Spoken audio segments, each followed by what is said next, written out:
Hi hello నమస్తే welcome to mega nine TV. నేను మీ జనని. మనం చూస్తూనే ఉన్నాం వాతావరణంలో చాలా రకాల మార్పులు అయితే వస్తున్నాయి. అసలు వెదర్కి ఈ వాతావరణంకి మనకి అసలు సంబంధం లేకుండా ఉంది.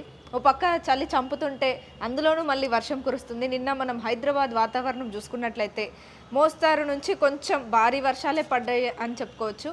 అంటే ఒక వారం రోజుల నుంచి మనం గమనిస్తున్నట్లయితే ఈ హైదరాబాద్లో వాతావరణం అయితే చాలా చల్లగానే ఉంది. అంటే అక్కడి ఉష్ణోగ్రతలను బట్టి, అక్కడి వాతావరణాన్ని బట్టి, ఆ వర్షపాతాన్ని బట్టి హైదరాబాద్ చుట్టూ మేఘాలయితే కమ్ముకున్నాయని చెప్పొచ్చనమాట. చాలా చల్లటి వాతావరణం అయితే ఉంది. మరి ఈరోజు వెదర్ ఎలా ఉంది అని అంటే అలాగే నిన్న చాలా ప్లేస్‌లలో వర్షాలు గూడా పడ్డాయి.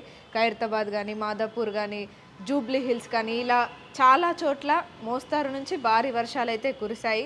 అంటే చిన్నగా ముసురు స్టార్ట్ అయ్యి దాని తర్వాత కొంచెం పెద్దగా వర్షాలు పడినాయని చెప్పొచ్చు. ఎందుకంటే అసలు ఇది చలికాలం అనమాట.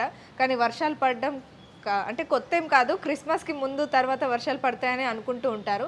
సో అది నిజమైందని చెప్పొచ్చు. మరి ఈరోజు వాతావరణం ఎలా ఉందంటే, ఈరోజు వాతావరణం 22 డిగ్రీ సెల్సియస్‌గా నమోదైందనమాట. అంటే చల్లగా ఉంటది. వర్షం ఒకవేళ పడితే మధ్యాహ్నం 2 గంటల తర్వాత లేదంటే సాయంత్రం 4 గంటల తర్వాత వర్షాలు మెల్లిగా సన్నగా పడే అవకాశాలైతే ఉన్నాయన్నమాట. అయితే ఈరోజు సూర్యోదయం వచ్చేసి 6 గంటల 44 నిమిషాలకి పొద్దున్న 6 గంటల 44 నిమిషాలకి సూర్యోదయం అయింది. అలాగే సూర్యాస్తమయం వచ్చేసి చాలా ఎర్లీగా ఉందన్నమాట. 5 గంటల 49 నిమిషాలకి సూర్యుడు అస్తమిస్తాడు.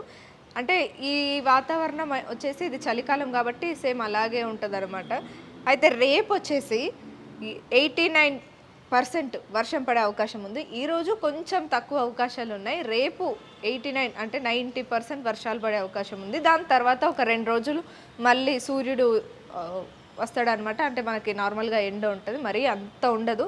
నార్మల్‌గా ఉంటది. దాని తర్వాత మళ్ళీ నెక్స్ట్ వర్షాలు పడే అవకాశం ఉన్నాయన్నమాట. న్యూ ఇయర్‌కి మళ్ళీ సేమ్ వర్షాలు పడే అవకాశాలు అయితే మనకు కనిపిస్తున్నాయి. ఈరోజు వెదర్ వచ్చేసి 22 డిగ్రీల సెల్సియస్‌గా నమోదైంది. సో చాలా చల్లటి వాతావరణం అని చెప్పొచ్చు. గరిష్టంగా ఎంతుందంటే గరిష్టంగా వచ్చేసి 26 డిగ్రీల సెల్సియస్ అయితే నమోదైంది. ఉంటే 20, 22 కనిష్టం, 26 గరిష్టంగా నమోదైందనమాట. సో 77% ఈరోజు తేమ ఉంది అని అంటే చల్లగా ఉందన్నమాట వాతావరణం. ఒకవేళ వర్షాలు పడితే గనక మధ్యాహ్నం లేదంటే సాయంత్రం పడే అవకాశాలు ఉన్నాయి. సో ఇది ఇవాల్టి వెదర్ అప్డేట్. అంటే మోస్తారు నుంచి భారీ వర్షాలు అయితే పడవు. నార్మల్గా తేమ వచ్చే అవకాశాలు అయితే ఉన్నాయన్నమాట. అంత వర్షాలు పడే అవకాశాలు అయితే ఏమీ లేవు. రేపు 90% వర్షం పడే అవకాశం ఉందన్నమాట. సో ఇది ఇవాల్టి వెదర్ అప్డేట్. రేపటి వెదర్ అప్డేట్లో మళ్ళీ కలుద్దాం.